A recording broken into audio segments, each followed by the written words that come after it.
That's why Jen's here. Jen can do this bill in her sleep. All right, so thank you. Good morning. It is Wednesday, March 22nd. This is Senate Health and Welfare Committee. We are looking at a bill that we have seen before, H411. We're starting out with the sponsor, and I guess you presented it on the floor as well. So Yes. why don't you introduce yourself for the record? We're glad to have you here. And just for the record, I'd like folks who are watching to know that both Senator Gulick and Senator Weeks are unable to be here this morning. So we're holding down the fort. Doing a great job. Yeah. Representative Lori Houghton, I chair the House Healthcare Committee. So I know Legislative Council is here to walk through the bill, but for you, I don't think, because this is your first term, I believe, yes. So this is a bill that was passed. Do you know Senator Williams? I don't. This is Nice to meet you. Nice to Terry meet you. Williams. Nice to meet you. So this is legislation that was actually passed out originally the week we shut down during COVID. So the speaker came to us at the time and said, we need to come up with potential emergency legislation because we don't know what we're walking into with COVID. And at the time in our committee, I was not chairing it at the time, but we had quite a few healthcare stakeholders in the room just by chance.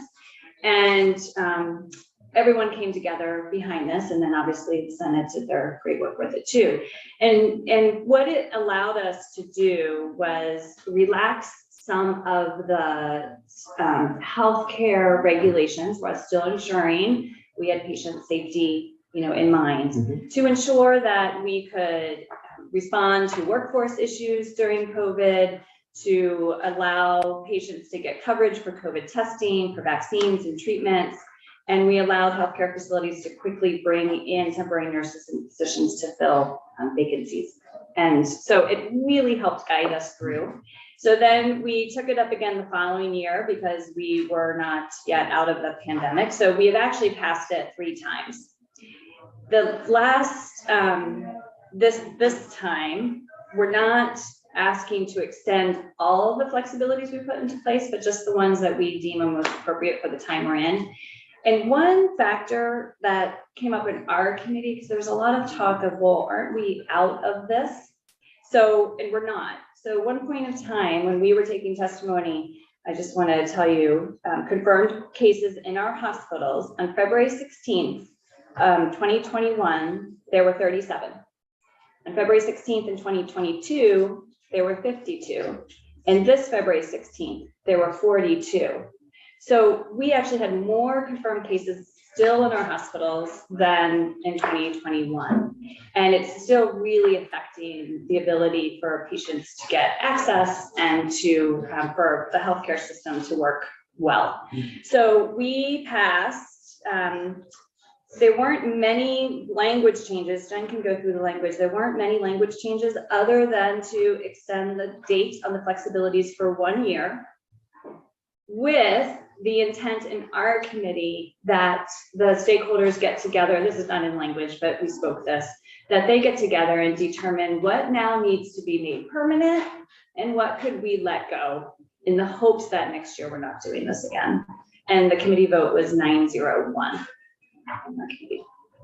Thank you. So that's helpful.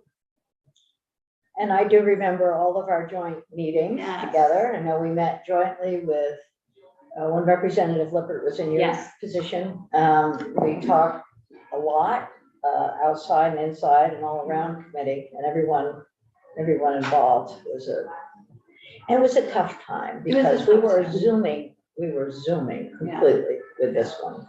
And I just, before we turn to Jen, but just, and I will say this again, but the group, the alliance, that the Star Wars alliance that worked together on this did such amazing work. Yes, really good. Yeah, and continue to do amazing work. I was just talking to one of them yesterday that, this brought them together, and it's really coalesced them for things that we've needed throughout the whole process. And it's wonderful to see.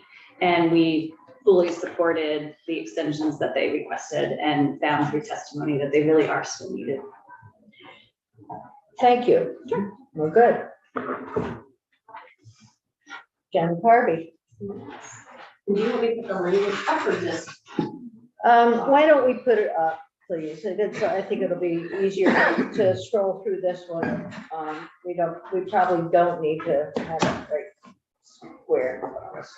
You don't have a comparative, I won't ask you for that. I do not. Earlier in the process, Jennifer Harvey, Legislative Council. Earlier in the process, working with the Healthcare Committee, I had updated the kind of various provisions and what the asks were from the Provider Coalition. It did not occur to me until I was sitting right here that I could have updated that with what actually happened in the committee. I can certainly put that together if it would be helpful. I just pull up the language. And then I will put it on the screen. Joining your Zoom meeting as well.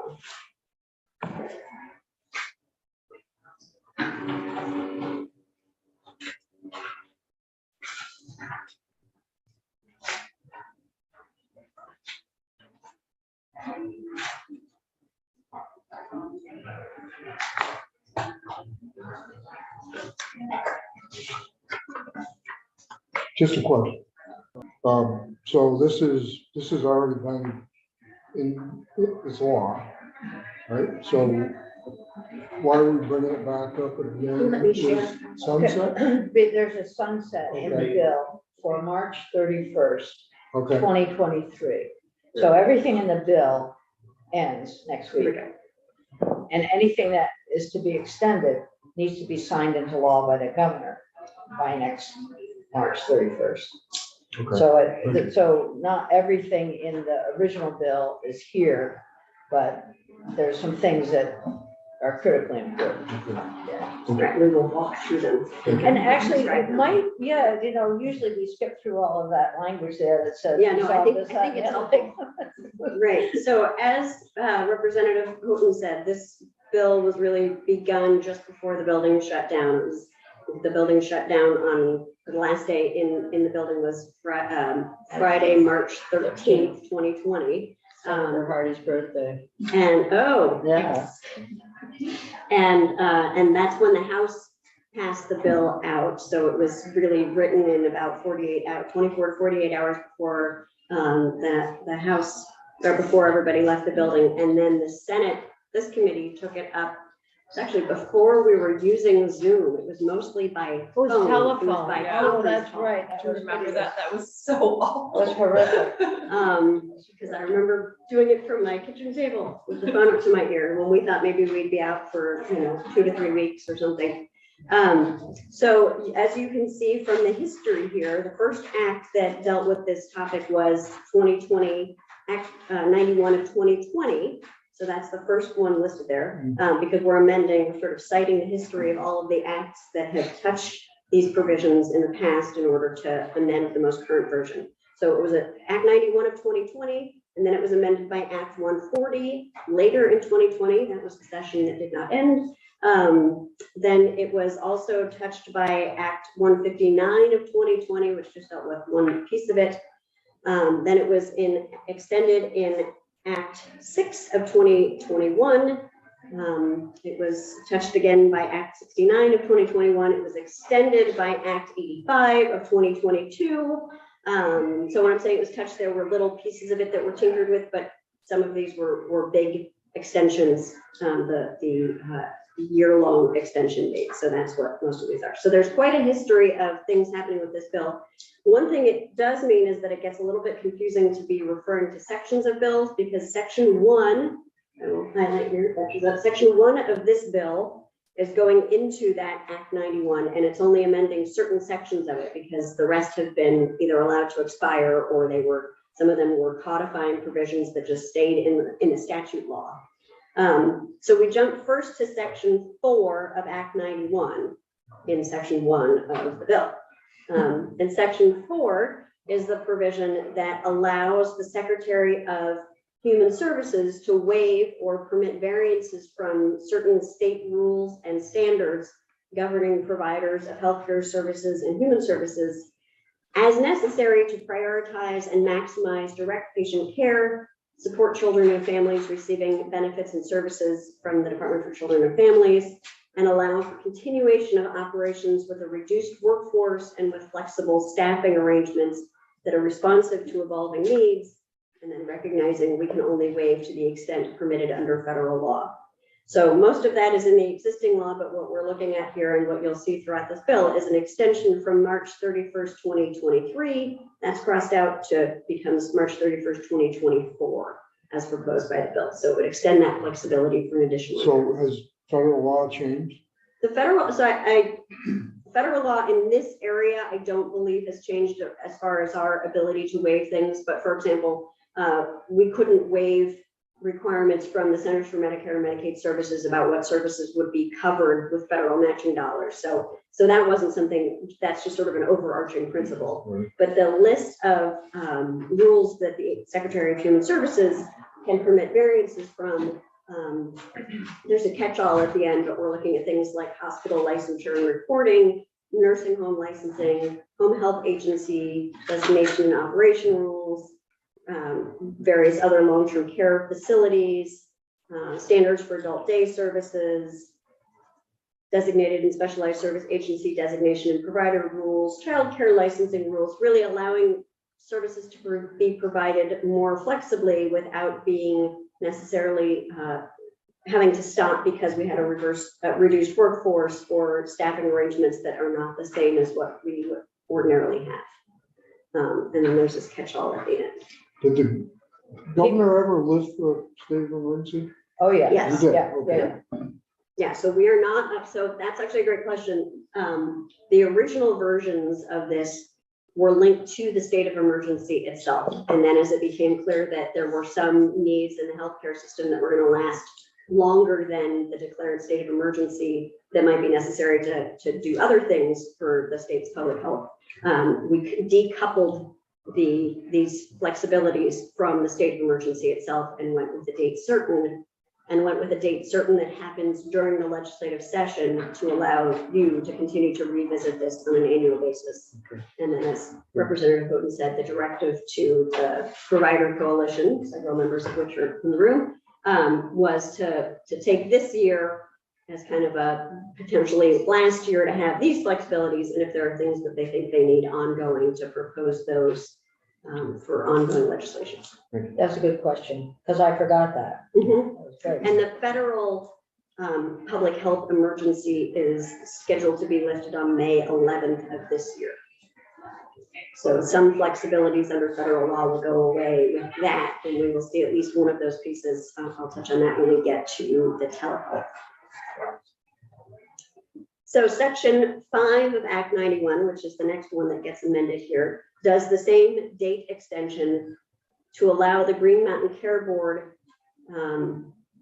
to waive or permit variances from state laws, guidance, and standards with respect to specific regulatory authority activities, again, to the extent permitted under federal law, as necessary to prioritize and maximize direct patient care, safeguard the stability of healthcare providers, and allow for orderly regulatory processes that are responsive to evolving needs related to the COVID-19 pandemic. And these specific areas are hospital budget review, certificates of need, health insurance rate review, and accountable care organization certification and budget review.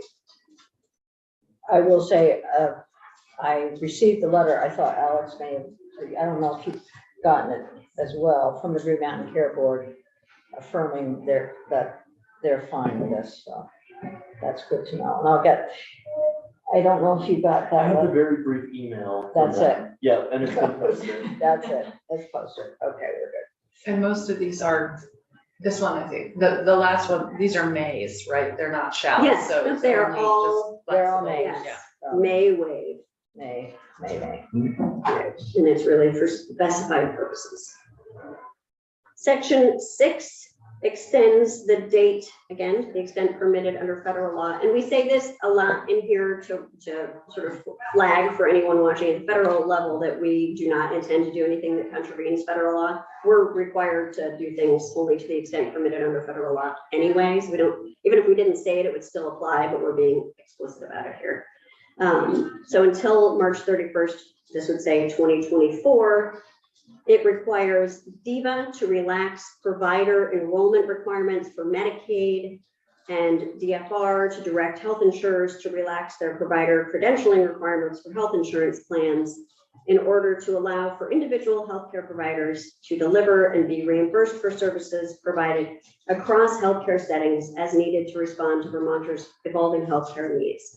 So this is really about how providers get credentialed or enrolled or approved to be paid for their services by Medicaid and by private insurance. And the flexibility here was designed to allow providers to more easily move among settings where they might be delivering services that they otherwise wouldn't be delivering services under normal conditions due to workforce shortages based on COVID or surges in COVID cases, things like that.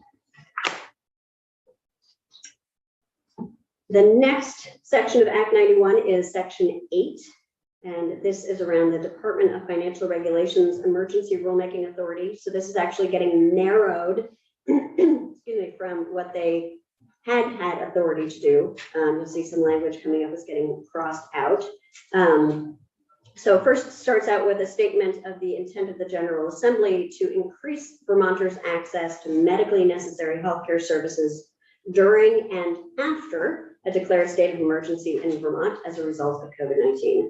The first change here is really non-substantive other than it's changing the year, but everything else in the bill talks about March 31st, and this one had been April 1st until April 1st as opposed to through March 31st. It's really the same point in time, but it seemed more consistent to just use March 31st. So this would say through March 31st, and notwithstanding any provision of 3 VSA Section 844, which Senator Lyons may be familiar with, it's the emergency rulemaking provisions of the Administrative Procedures Act. The Department of Financial Regulation shall consider adopting, again, it's discretionary, not required, and shall have the authority to adopt emergency rules. And then the first one is, and this one will continue, expanding health insurance coverage for and waiving or limiting cost sharing requirements directly related to the diagnosis of COVID-19, including various tests performed in connection with making a COVID-19 diagnosis, the treatment of COVID-19 as a primary or secondary diagnosis, and the prevention of COVID-19. So expanding health insurance coverage and waiving or limiting cost sharing requirements for diagnosis, treatment, and prevention of COVID-19. That's the piece that would be extended. Under existing law, there's also the ability for DFR to modify or suspend health insurance plan deductible requirements for all prescription drugs. And this was, I think there had been concern about people wanting to fill prescriptions early and maybe not being able to do so, or not being able to afford to continue taking maintenance medications that they needed or other prescriptions that they needed because of the pandemic. DFR says that it does not need this permission anymore, and nobody had asked to extend it. So this one would come out, and then any rules adopted in accordance with this provision about the health insurance coverage itself would remain in effect until not later than April 1st. Did you want to leave not later than April 1st? Okay. Yep. Okay, Because we won't make an amendment. We won't make an amendment. It's Okay. all really like midnight, points to midnight No, as we're March fine. 31st We're because fine.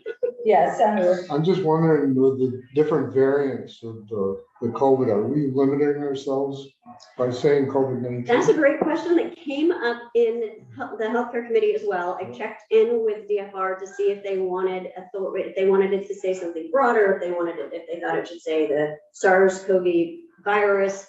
They thought COVID-19 it gave them sufficient flexibility for things even with the variants. So Good question. yeah, it's a great question. That's why you're here. All right. Because you haven't New done it Year's. 4 times like New you have Year's. me, so. New Year's.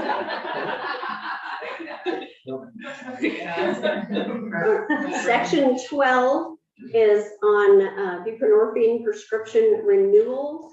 This would allow through March 31st of, as proposed next year, and to the extent permitted under federal law, which matters a lot with this one, because they do a lot of regulation in this area.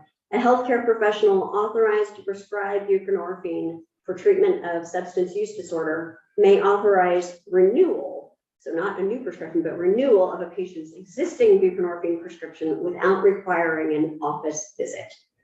There have been concern, and I think continues to be concerned about requiring a patient to come into the office every time they needed it, like every 30 days, which I think is about the length of a buprenorphine prescription.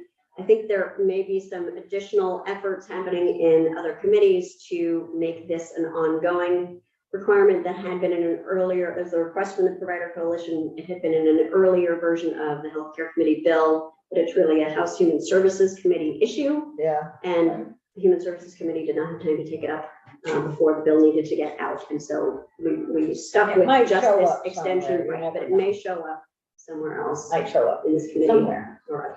We have bills. All right. Horse trading. Yeah.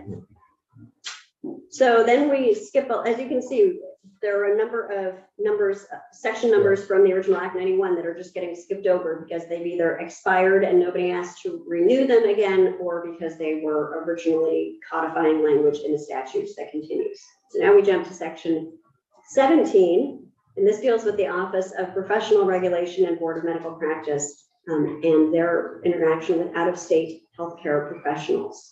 So this says, notwithstanding any provision of our professional licensure statutes or rules to the contrary, through, and again, this would extend for 1 year, through March 31st, 2024, a healthcare professional who holds a valid license, certificate, or registration to provide healthcare services in any other U.S. jurisdiction, and under our existing law, they are deemed to be licensed, certified, or registered to provide services to a patient located in Vermont.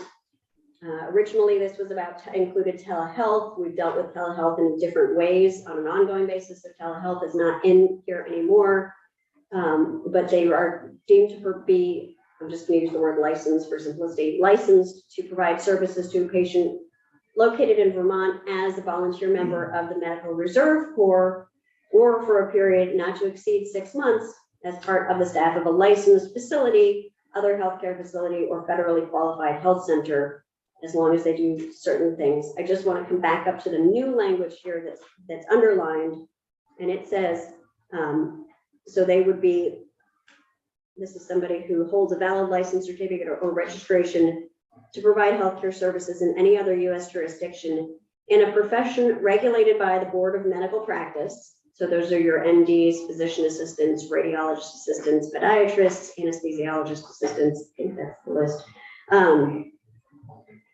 Or in a profession regulated by the Office of Professional Regulation, for which the office does not provide a pathway to provisional licensure.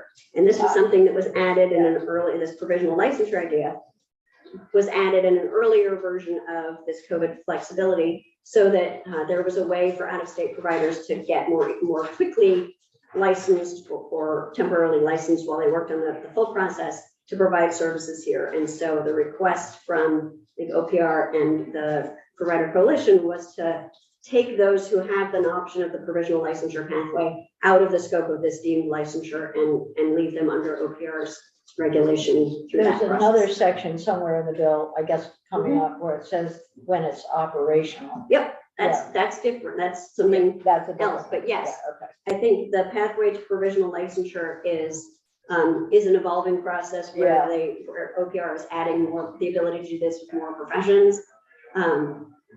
So this is what for OPR regulated professions would be just ones that do not have that option.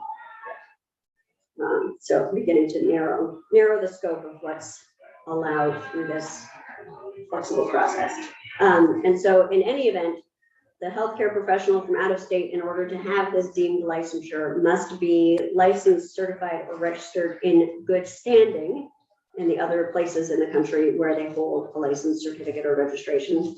They must not be subject to any professional disciplinary proceedings in any other U.S. jurisdiction.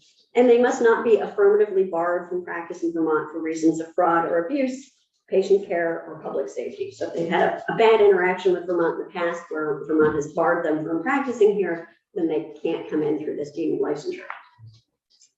So there are existing provisions requiring a healthcare professional who plans to provide services in this manner to submit or have submitted on their behalf their name, contact information, and where they will be practicing to the Board of Medical Practice or OPR, depending on the profession. And this is so that there is notice to the regulatory boards about who is practicing here under this deemed licensure provision.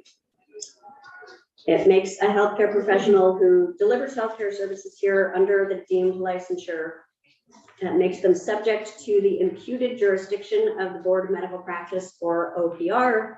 And so basically it says if you're coming here and you're going to rely on this deemed licensure, then you're also agreeing that our regulatory boards can regulate you like you were like a licensed professional here. So this section would remain in effect through, and the bill would extend this for an additional year, as long as the healthcare provider remains licensed, certified, or registered in good standing throughout the period they are practicing here, which shall not exceed 6 months for someone who is working as part of the staff of a licensed facility, other healthcare facility, or federally qualified health center. So that 6-month provision is something that was added in a later version as well. Originally, it was open-ended. We didn't know how long this flexibility might be necessary. This is time limited, so deemed licensure cannot last for more than 6 months, except for people who are volunteering as part of the Medical Reserve Corps.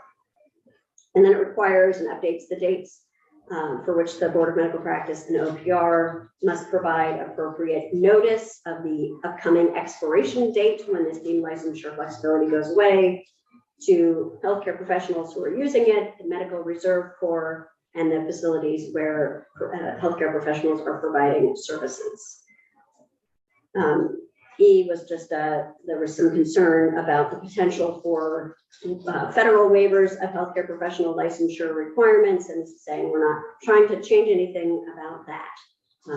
And then here is some new language that was added in the House.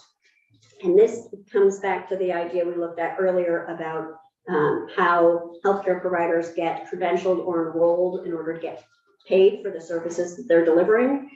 This would say that healthcare facilities, health insurers, and Vermont Medicaid must consider this idea of deemed licensure as sufficient to meet applicable Vermont licensure requirements for the purpose of healthcare professional credentialing and enrollment, provided that this deemed satisfaction of licensure requirements shall have no impact on any other credentialing or enrollment requirement.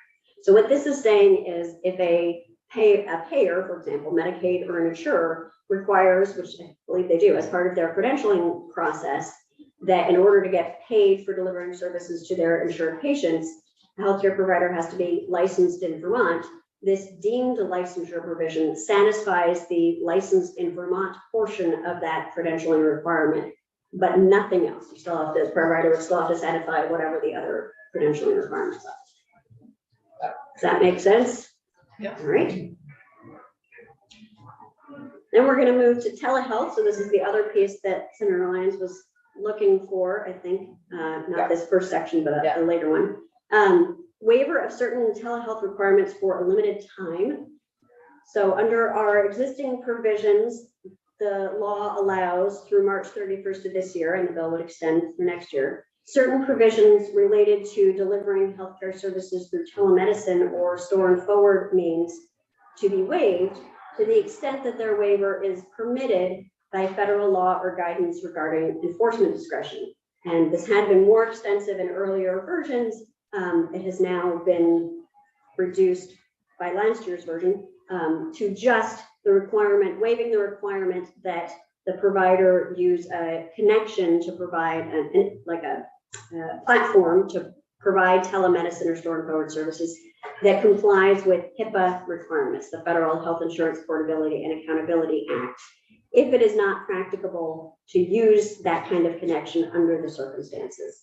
And similarly, it waives the requirement that they represent to the patient that services will be provided using a HIPAA compliant connection. So, yeah, I mean, it would be interesting to know, that we've had a lot of ARPA funds coming in. And one of the questions I continue to have is about the hardware and the software accessibility for all of the practitioners, whether it's for telehealth, telemonitoring, telemedicine, generally, and whether or not folks have been able to access that stuff. And so, and what further federal dollars are available, if any. So we don't know that. That's one of the things I want to put in our letter, by the way, for. Are you talking about the programs that people have to use for telehealth? I'm talking, yeah, and the hardware and the software to make them HIPAA compliant. What do Oh. we need to do? I mean, Yeah, most people. these guys would know better than me, but I think it's actually not that hard. I mean, my sister uses HIPAA compliant. No, I telehealth. understand that. It isn't that hard, but there's still places where they don't have it. And then if you're gonna convert, I'm looking at guys out there. Sometimes it's a big cost, sometimes it's a little cost, so. Anyway, another conversation. So on this particular one, and I do see your question, I just wanted to flag, this is one where we believe that the federal law or guidance regarding enforcement discretion may go away with the end of the federal public health emergency on May 11th. So under this one, it's generally required under federal law that telehealth services be provided using a HIPAA compliant connection. And the federal government has said, we are not going to enforce that during the public health emergency, but we will see what they decide to do when that ends. Just a question to kind of a follow-up to Senator Lyons. So I had my personal data hacked from one of the hospital networks in Vermont. So how does the security, cybersecurity, who do they fall under if this is just kind of out there? I'm gonna Question, look to we're sending that question over to Devin Okay. Green. If I'm getting this, confused. I mean, Yeah, this specific piece is really about you Okay. having a telemedicine visit with your doctor and whether the platform that they're using, regular Zoom like we use, is not HIPAA compliant. It's my understanding there is a HIPAA compliant Zoom version that has more encryption in it. So this is about whether the provider has to use that sort of more encryption one or whether they can use FaceTime or regular Zoom. As far as cybersecurity in the hospital system, I will defer to the Hospital Association and others to speak on that. So, this is a short answer? Yep. It's not a short answer. Yeah, Debbie Green, Vermont Association of Hospitals and Health Systems. So I just want to make sure I'm clear on the question. So you're saying what kind of cybersecurity is involved with these telehealth? With the telehealth, yes. I think a similar amount to an in-person visit in that there needs to be cybersecurity protecting the health records and everything else. And then otherwise the platform is usually a secure platform. And I think in the cybersecurity space, it's not so much people breaking into appointments as it is people breaking into the health records and taking information out. So it is secure, but there's less concern there. Right. We're not gonna fix it in this bill, but. Well, this bill is not looking at the type, I think, of health record data hacking that you're talking about. But we can certainly get you more information about how that works, sort of outside the context of the bill. All right, so then we have another provision dealing with the Board of Medical Practice and some temporary provisions around physicians, physician assistants, and podiatrists. This would extend the ability of the Board of Medical Practice or its executive director to issue a temporary license to someone licensed in a different state to practice as a physician assistant, or podiatrist, if their license is in good standing and they're not subject to disciplinary proceedings in any other jurisdiction. And this would allow that person to practice in Vermont until a date not later than April 1st, 2024. Same issue with the March 3rd, I could say I'm not saying a word. it's easier to, feels like there's a Tell little this bit is of, irking her. well, it is, I hate inconsistency. In this case, it's about issuing a license through a date, so presumably they could issue a license on March 31st that allowed the person to practice until a date not later than April 1st, which would really just be practicing on March 31st. We agree with you. It's terrific. We love this All right. language, Jen. And then it also would extend the date for which the Board of Medical Practice or its executive director can waive requirements for physician assistants, including scope of practice requirements and requirements around the documentation of the relationship between the physician assistant and the physician, and would continue to allow the board or executive director to impose limitations or conditions when granting a waiver. So it can allow physician assistants to practice a bit more freely if necessary. Section 3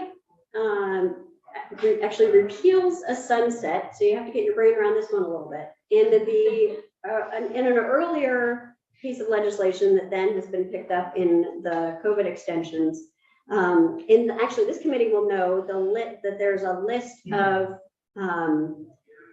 of things that you have allowed pharmacists to do through clinical pharmacy, where they can prescribe medications. We talked about this a little bit in the context of emergency contraception in S37. So there's a list in statute. We've added something there. In the existing law, one of the things on that list where the pharmacist has authority is for the pharmacist to order COVID tests. Order or administer COVID tests. And that provision was originally going to sunset, so to be prospectively repealed on a date certain. And so most recently, the legislature had extended that authority to do clinical prescribing around ordering or administering COVID tests until March 31st, 2023. This bill provision would just strike that sunset, and that would allow that authority to be ongoing. So it's already in the statute, but it had a little sort of asterisk next to it, theoretically, saying this only lasts for a certain time. We would get rid of this only lasts for a certain time, and pharmacists would have ongoing authority to order or administer COVID tests. Does it have a dollar attached to it? In other words, are those free kits that the pharmacist They're can not order? free kits, but if they're not I believe at least currently insurance and Medicaid cover them. If they are not, it's more, this is really about who can administer them. So if they were not being, if tests are not being administered, ordered or administered at the pharmacy, they would be happening in a physician's office or other clinical setting.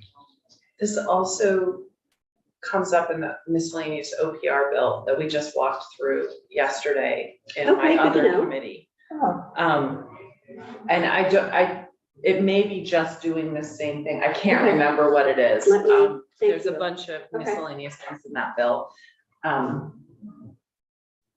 But Thank there's you. something about So it COVID would tests be, and it's pharmacists. important to look at it, because if we pass this bill out before It you should just pass come your out. bill out, the second bill takes precedence, so I make sure that they're consistent. That's right, the second, Yeah. right, it would just need, I think, ideally, if you passed this and you're given the time constraints on this and it was signed, we would just pull that piece out of the OPR. Yeah, and it might be slightly different than this, so Okay. you and I should just look and make sure it's consistent. I can't remember what it does, but Okay. I do remember it, Yes, which if it is does- part of. That's Yeah, if great. it does more, allows for them to do more clinically, then we'll want to just look at it. I'll just- Yeah, and like I said, I can't remember exactly what it It's does, okay. so.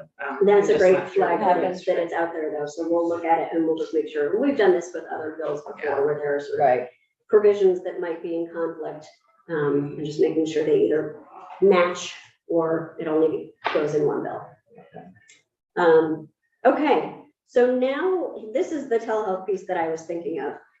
This is around the temporary telehealth registration for out-of-state healthcare professionals. As you may, those of you who were here last year may recall, last year you set up, last session, you set up a new telehealth registration and licensure system that allows providers to, typically from out of state, to get a license that would authorize them only to provide telehealth services into this state. Rather than having to get the full licensure, they could either do a registration, which would be for a very limited number of patients, or they could do a license, which would be for a larger number of patients. So we've been looking at kind of how to make sure there's a seamless process between what had been happening originally with the deemed licensure for telehealth and then migrating to kind of a temporary telehealth registration before the full telehealth licensure and registration process was ready. And there's some timing issues with that. So we're revisiting the temporary telehealth registration piece. This was supposed to be the kind of interim. So under existing law says, for the notwithstanding anything else in our professional licensure statutes or rules to the contrary, and it had said from the period from April 1st, 2022 through June 30th, 2023, OPR and the Board of Medical Practice must register a healthcare provider who is not licensed or registered to practice here, but who seeks to provide services to patients or clients in Vermont using telehealth, provided certain conditions are met, which we will look at. But first, I just want to flag that this was supposed to be from a date certain to a date certain. So just the period April 1st, 2022 through June 30th, 2023. And the new system was going to start on July 1st, 2023. Doesn't sound like that's necessarily going to be ready for all professions on July 1st, 2023. That's why we're here. So OPR and the Board of Medical Practice must issue this temporary telehealth registration to a healthcare provider beginning on April 1st, 2022, and I believe they have been doing these, provided the healthcare professional completes an application in the manner specified by the Director of OPR or Board of Medical Practice, and that person holds an active unencumbered license, certificate, or registration in at least one other U.S. jurisdiction to practice the profession they want to provide services in using telehealth in Vermont.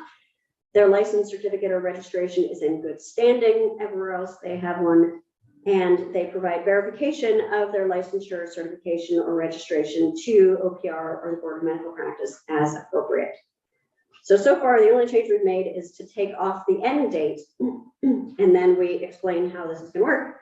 The temporary telehealth registration option available pursuant to this section shall continue to be available to out-of-state healthcare professionals until the telehealth licensure and registration system established in statute is operational. And OPR and the Board of Medical Practice must provide appropriate notice to healthcare professionals who are registered under this section of the expiration date of the temporary telehealth option. So when they get close to being ready, and they must allow temporary telehealth registrants 90 days following the effective date of the applicable telehealth licensure and registration rules to transition from this temporary licensure to some kind of telehealth license or registration. I That remember. generally makes sense. Yeah. It does make sense. It's good. We sort of anticipated that it was going to take a while to make it operational. Okay. And then There's no kind of deadline for making this operational. no, it sounds like they are working on it, and the Yeah. stakeholders may have a better sense for Where it is. where it might be in the process. But it is not, it doesn't look like it will be ready to go on July 1st. And they had asked to continue to have this flexibility so that patients who are being treated by these providers can continue that. There was a big turnover there. All right, then we get to advanced directives. So changing to a different topic, but this has also been happening in the COVID flexibility bills. The difference here is that this is a provision that is in statute, but we keep changing the timing of it, so we keep amending the statute. So the first thing this would do is to change the title of the statutory section because it's not quite as connected to COVID-19, so took that out of the title, and also it's in the advanced directives chapter, so it doesn't make a lot of sense to specifically say advanced directives. So this would say remote witnesses and explainers for a limited time. And so this provision in general, just to take a step back for people who might be newer to advanced directives. Advanced directives are legal documents where a patient can, or principal, can appoint agents to make healthcare decisions for them if they're not able to make their own healthcare decisions, and to specify the type of treatment that they do or don't want if they're not able to express or make their own healthcare decisions. So that's an advanced directive. It's a legal document we have whole chapter on it in our statutes. A lot of people have them. As a former estate planning attorney, I was familiar with them even before I came here. Oh, we could have used you. When we wrote the statute. Yeah. So, but there are some specific provisions, additional provisions that apply to execution of advance directives. If a patient is in or is being admitted to a hospital or is in or is a resident of a nursing home, recognizing those might be more vulnerable times for those individuals, there's a requirement that somebody who is kind of a disinterested person, but with some subject matter expertise, explains to them the nature and effect of an advance directive. What is this document you're signing? That may be almost there. So we had some provisions in that the legislature enacted in the original 2020 Act 91 around having regular witnesses be able to be remote, because the expectation was that it would be might be difficult for people to get together with non-family members who need to be the ones to witness the principal signing advance directive in the first place. And so there are some provisions that are not active anymore because they were time limited, that are not addressed here. Is that true? No, I'm wrong. I confused myself. All right. So there were some provisions that were time limited around sort of blessing ones that had been witnessed, maybe not in full conformity with what would otherwise be required in the early stages of the pandemic. Now we have provisions that for an expanding period of time from June 15th, 2020 to now this would extend it through March 31st, 2024, an advance directive would be deemed to be valid even if the principal signed it outside the physical presence of one or both of the required witnesses, as long as certain conditions that are listed in the statute are met with respect to each remote witness. And then here's the explainer part. Also, this would extend the period of time during which an advance directive executed by a principal would be valid if it was executed while the principal was being admitted to or was a resident of a nursing home or residential care facility, or was being admitted to, or was a patient in a hospital. Even if the individual who explained the nature and effect of the advance directive, that's what we sort of loosely refer to as the explainer, was not physically present in the same location as the principal at the time of the explanation, as long as that individual was communicating with the principal by video or telephone. So there has to be, not sort of an interactive experience where the patient can ask questions. It can't be an audio recording or something like that. And this says that an advance directive executed in accordance with this subsection would remain valid based on the language in subsection B or C. So this provision would just extend the window of an advance directive as valid, even if witnesses or explainers for both are remote. There was, like with the buprenorphine, there was a proposal to make permanent the remote witness and explainer provisions. The Human Services Committee did not have a chance to take that up, so we changed it for purposes of this bill to just extend the time by another year. Again, that issue may come up in some other form during the session, in which case we will talk more about advanced directives. It's probably better to have it happen that way than for our putting in an amendment, just because of the timing issue we have. Yeah. All right, finally, we have section 6, which is a new provision that requires the Board of Medical Practice to provide a report regarding physician licensure. This would have a report coming in by January 15th to this committee and to the House Healthcare Committee from the Board of Medical Practice regarding options for streamlining and modernizing the physician licensure process, such as alternatives to requiring an original birth certificate as a method of proving identification, the status of obtaining fingerprint-supported background checks and being able to serve as the state of principal licensure for purposes of participation in the Interstate Medical Licensure Compact, offering provisional licenses pending full document verification, like that OPR pathway to provisional licensure, and allowing the Board of Medical Practice staff to approve uncomplicated license applications. So that would be a report coming back in January on some options like that and perhaps others for streamlining and modernizing physician licensure. Yeah, does it say anything else they want to tell us, or is it? Well, it says regarding options such as. Okay. And then it would take effect, the whole act would take effect on passage, and as you saw throughout, most of these provisions expire on March 31st. Okay, all right, questions for Jen? All right, so we have witnesses to testify, we're a little behind, but that's not unusual in this, at this time of the year. Yeah, apologies. Yeah, we're usually pretty good, but all right, so, how do you want to do this?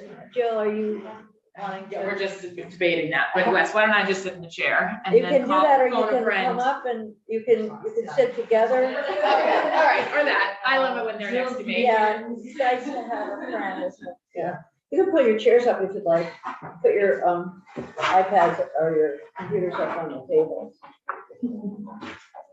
Good morning, I'm Jill Olson, I'm the Executive Director of the VNAs of Vermont, and I've also been a facilitator for our coalition of healthcare trade associations. So, and I think you know Senator Williams now. Yes, Yeah, okay. nice to meet you as well.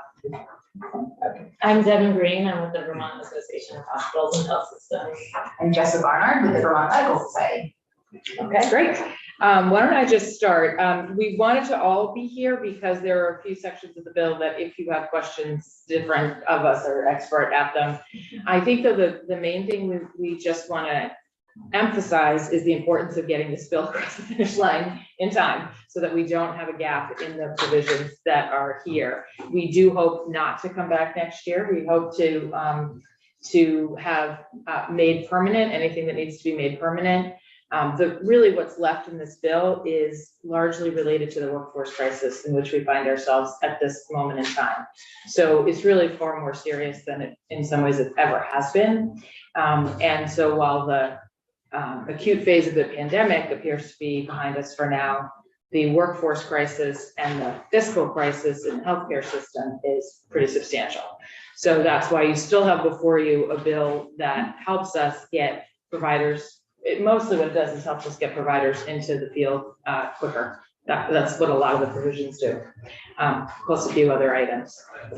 So but just along those lines, Yeah. what's been taken out are some of the early nursing, you can practice if you haven't taken your exam. And yes, some of the, some of those other, yeah, some of the Similar. some of those sort of most emergency provisions are no longer there, and in part because OPR actually has done a really, really good job on developing provisional pathways for nursing in particular. So that's why there's that language about provisional pathways that don't yet exist, because they've done that for nursing. There's some other professions where it's not fully implemented, but they've been a great partner through this process and have really tried to get nurses into the field as quickly as possible, while also making sure that, you know, it's the right people, that we're not bringing in someone who should not be taking care of patients. Right, So and the nursing exam was really specific to COVID because they weren't. it couldn't be doing it. taken.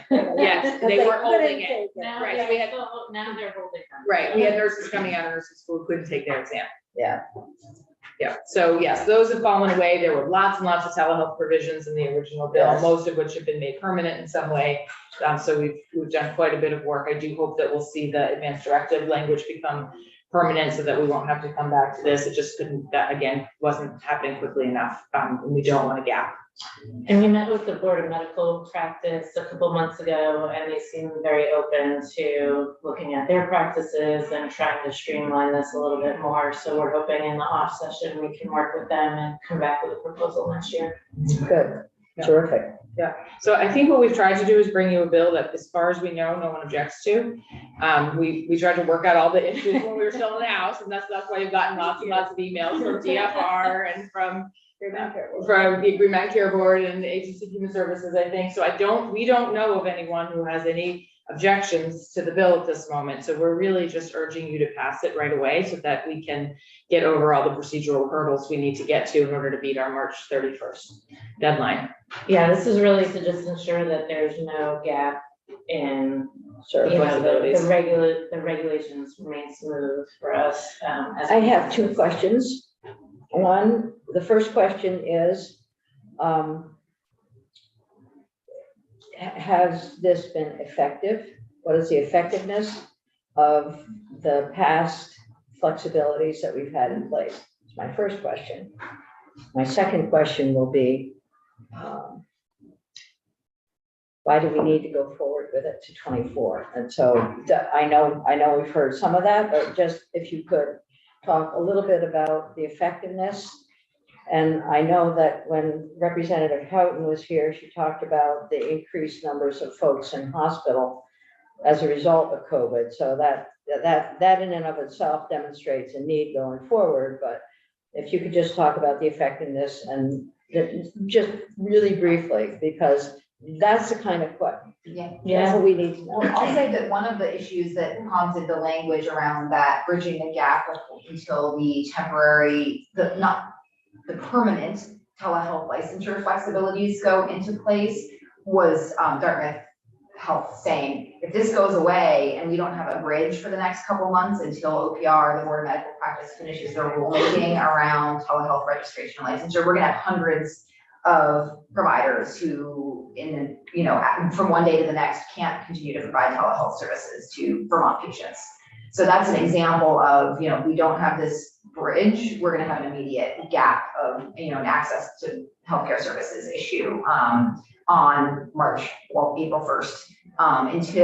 So in that example, OPR has already started their rulemaking process, but they have to go through rulemaking for, 20 healthcare professions. So it's in the works, but it's just not done yet. And actually the Board of Medical Practice hasn't started their rulemaking for MDs and PAs to do telehealth, to create the telehealth licensure and registration. So it's on their list of things they need to accomplish in the next couple of months, but we know it wouldn't be ready July 1st because those rules aren't drafted yet.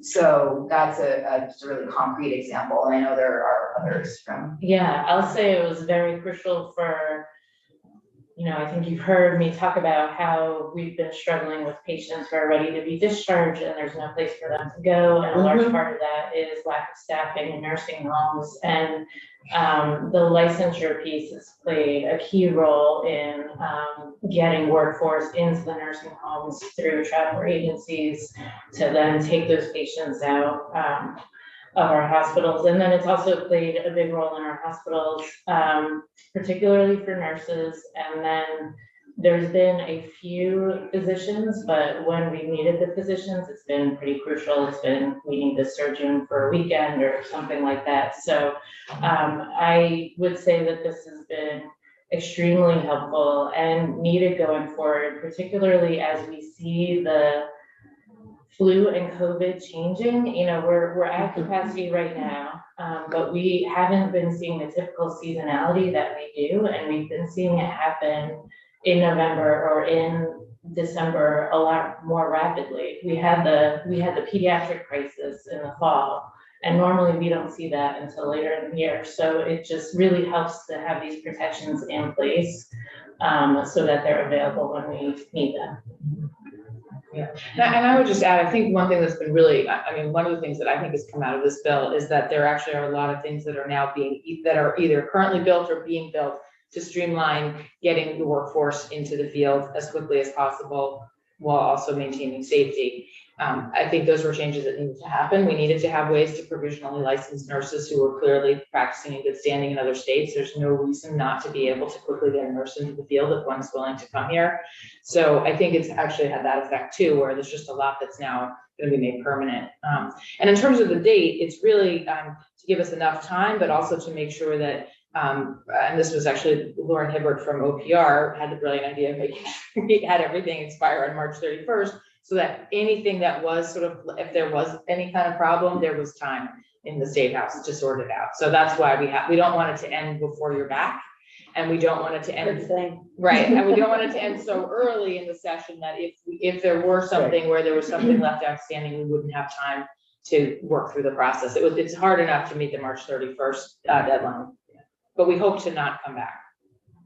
That's our plan. with this specific. We don't want to go through the table again. It gives us all a headache, this section that we're in, it's I impossible. know, although it's a thing of beauty to watch, Yeah. Jen. walk Jen, through. to watch Jen go through it. Yeah, she practically doesn't memorize. I mean, when we testified in House Healthcare, I have to say, we all teared up talking about this bill because it was this moment where we came together with Jen, who took our ideas and turned them into legislation in like 2 seconds. It was quite something, but you know, it was a really scary time. And we sat around a table wondering if we should be anywhere near each other, trying to figure out every flexibility we could think of that we might need in order to survive the pandemic. And we pretty much did it right the first time. We had to make some changes, but there was quite a bit that we had most of the things we needed the first time through. Yeah. So, you know, I think we all remember it as this, you know, as that moment in time when we probably did some of our best work of our careers. It's exciting. No, thank you for the work that you've done on this. You know, you've brought us some very good ideas, and we've tried to work through them. Make improvements here and there, which has been difficult because they're so good when they got here. Really, no, we really appreciate the work that you've done, and we understand that. But in terms of the effectiveness, I'm hearing that it has been extremely helpful to hospitals, to nursing homes, to practitioners and workforce. And this is just a piece of all the COVID work. We've also had the workforce. Yeah, absolutely. That we did, so. It feels like we're slowly undecorating the Christmas. Yes, that is how it feels. That's a great image. Yes, it does work. Yeah, it's like Easter, but we're ready to get that thing down. Yeah. That's our final deadline. It's really brown. Probably a fire hazard. I should tell you about our first Christmas tree that got taken down at Easter. It was April 28th. Oh my Yeah, gosh. that's my final deadline. That's when that wreath is coming down. Senator Lyons, I did want to point out in terms of your question about telehealth, VPQHC has done good work with ARPA funding to expand connectivity. And it's mainly to getting hardware to patients and to providers, getting iPads out, but they've been doing a lot of good work in that area. Well, that was one of the things that we identified early on, at least I did, in looking at some of the discrete funds from the federal government, and that providers could apply directly to access that, and then VPQHC helped to coordinate that. Yeah. So it's good to know that worked. Yeah. That's really And good. if I can add on, the real reason behind wanting to continue some of the language around flexibility HIPAA compliant technology is actually less about the audio visual, because HIPAA compliant Zoom, those platforms are much more readily available. People know how to use them. They've had for years to try to get up to speed with that. The confusing piece at the federal level is actually around some of the phone technology. Their guidance around what sort of smartphone systems you can use, like can you use sort of voice over internet phone calls. That's actually where it's difficult to understand exactly how to make sure you're compliant or not. So it's less that people are saying, oh, I want to make a video call to you and that platform may not be secure. It's actually making sure they have a little time to transition any phone technology to make sure what they are using for audio only calls, if they are doing them, is secure. And they have to have the right phone, They have to have the right edition. Yes. You know, it can't be mine, and they have to have Wi-Fi. Anyway. Well, phone is sometimes the only way that we can actually have a communication with it. In some of our, still, in some parts of Vermont, where, you know, as we know, we're struggling with broadband, so. It's getting better though. It's getting better, it's way better at my house now, yeah. Okay, good. Thank you. Questions, committee? So we're hearing full support. We've heard from DFR, Green Mountain Care Board as well, and as well as OPR and Board of Medical Practice, that this is an all-in, very much supported bill. Do you want a motion? Is there anything else, almost, is there anything else that we need to know? Oh, obviously, we haven't taken the robust testimony that was taken in the House. We understand why. The only thing I'll add that we worked out on the house, just in case questions come up, just so you're aware, there was some initial concern by the payers around the accepting the deemed licensure for credentialing piece, and we clarified the language to be super clear, and Jen explained this really well. All you were asking for is to accept that deemed licensure for the purposes of licensure. I think there was some confusion that the language meant you're deemed licensed, you don't need to go through the credentialing process at all before you can start billing. And so the language is now clarified to say, no, it doesn't mean you can bypass credentialing or enrollment. It means, you get this piece of paper saying you are deemed licensed, that fills the licensure requirement. And on the House side, that satisfied the concerns of the payers. Okay, that's They important. were Because comfortable with that. we did talk about that when we went through one of these editions of the bill. And we were reassured by hospitals that hospitals take care of the whole billing piece, and it may not be the case in some situations. That's helpful. Okay, that's good. I should probably add one other thing, just that I don't think we touched on. There is that very first section that allows AHS to be flexible about some rulemaking. Yes. And they have used some of that flexibility with the home health designation rule, because it does not give us any flexibility when we have a workforce crisis. So we're gonna be working on probably permanent change to the rule, but it hasn't gone through yet. So they have given us some temporary language, and it's gonna need to be made permanent. But it's outstanding. Okay. So they've used it in a very limited way, but it's been important so that we don't have a compliance issue on top of a workforce Right, issue. somebody's gonna come in and Yeah, inspect you. Okay, they will inspect you. they do, but yes. All right, this is good. So nothing else that we need to know at this point, and, but we'll reach out as much as needed going forward. And so, there aren't any proposals of amendments that we would like to make at this point. We don't want to change any of those little April dates. We don't want to add in the Alliance is going to go off and do more work. So I would look for a motion. I would move, what is the number? H 411 as passed by the House. Second. Okay, our clerk isn't here, but perhaps, Okay. yeah, Terry can do it. Senator Williams can do it. He's an experienced. We have clerk. 10 days, right? We have- Yeah, so yes. Counting the absolutely. days. Yeah. Yeah, I'll report the bill. I've done all of them in the past. Makes sense. And I'll be looking for all the help I can get. It's gonna be a tough one, Ginny. Nobody's gonna wanna do this. Motion's been made and seconded. Any further discussion? I do feel badly that both Senator Weeks and Senator Gulick are not going to be here for the vote. Hopefully they'll understand we're in a time crunch. If they want to go through that, we'll walk them through the whole thing. Maybe that will be the tennis. Yeah, we'll give them a detailed review. We're happy to. Because they haven't done it 4 Yes, times, yeah, so they that's really true. need to have each So- of you do it. The interim clerk will call the roll. Senator Hardy, Yes. Senator Williams, yes. Senator Williams. Yeah. Three. Thank you. Thank you very much. This has been terrific. Thank you. Good luck with the permanent pieces coming in. There'll be some good stuff there.